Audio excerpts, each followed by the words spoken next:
All right, so the basis of the rifle was I'm pretty much a constant tinkerer. So my background in drag racing, drag racers are all tinkerers, car guys are all tinkerers.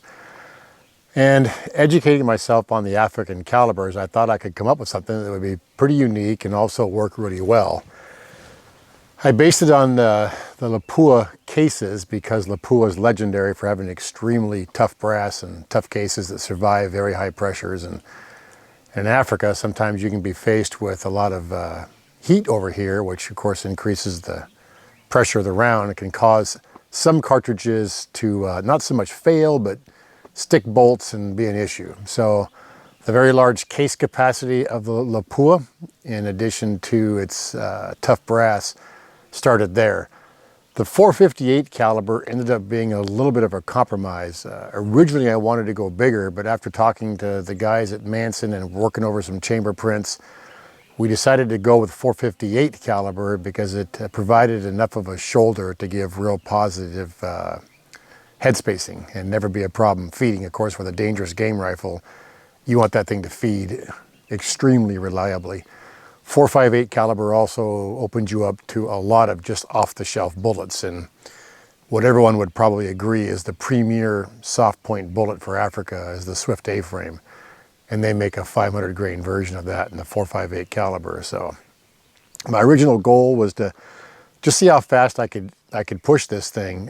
My ELR shooting schedule kind of got in the way of as much testing as I wanted to do on this. But the bottom line is I kind of stopped at 2,500 feet a second with that 500 grain Swift A-frame. How much higher I can go, I don't know. I'll go home and find out and test it. But I ran out of case capacity with 4,350 at 111 grains.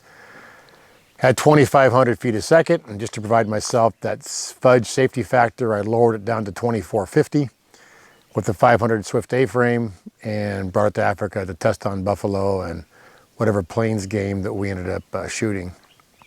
I also went with a shorter barrel than what you'd find in a lot of North American rifles, primarily because the jest or brush is so thick over here. And of course the shots aren't going to be really any more than 100 yards, maybe 125 at max. So I didn't want this big long barrel getting caught in all the brush. So I cut it down to 22 inches. The American Rifle Company out of Seattle makes a premium controlled round feed Lapua bolt face action I went with, and we coupled that with a detachable box magazine to provide quick magazine changes going between softs and solids. Also gave me a total of 5 rounds, so if things went bad with a buffalo and he's running around causing havoc, I've got a lot of rounds I can shoot at him and hopefully get him put down before he hurts somebody. Put a Leopold 1-to-6 power scope on it.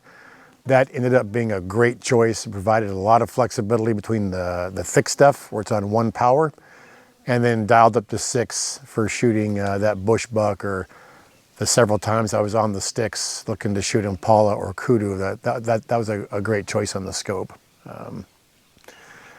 Other than that, a solid fiberglass stock. I was shooting for a weight of around 12.5 pounds to kind of counteract some of the recoil, but also make it light enough where you could pack it all day. The rifle came in at 12.125 pounds with a 5-round mag loaded into it, which ended up being perfect. It never felt heavy.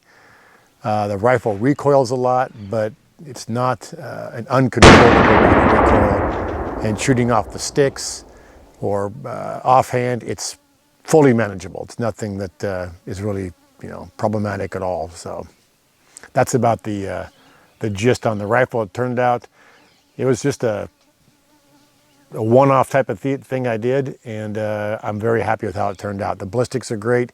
It was devastating on game. It's accurate. It's light enough to carry. It doesn't kick too hard, and the punch that it carries on for elephant or buffalo is really substantial for sure. Last thing I say about it is I put a faster than normal twist in the barrel on this. Most of your 458 Magnums have about a 1 in 14 twist. This is a 1 in 10. And I did that to increase the centrifugal force of the bullet to theoretically at least aid in expansion. The bullet that we dug out of the bush buck was absolutely perfect. I haven't weighed it, but it's probably about 450 grains. and it's nearly an inch across. So the expansion was phenomenal. I'm looking forward to seeing these too. So the whole project from top to bottom, I got to thank my friend Todd for introducing me to CMS Safaris. Absolute top-notch organization with great trackers and great PHs, the stories around the campfire. The camp is fantastic. If you're looking for a great place to hunt, absolutely look up CMS Safaris for sure. For now, that's all I have to say. Thanks.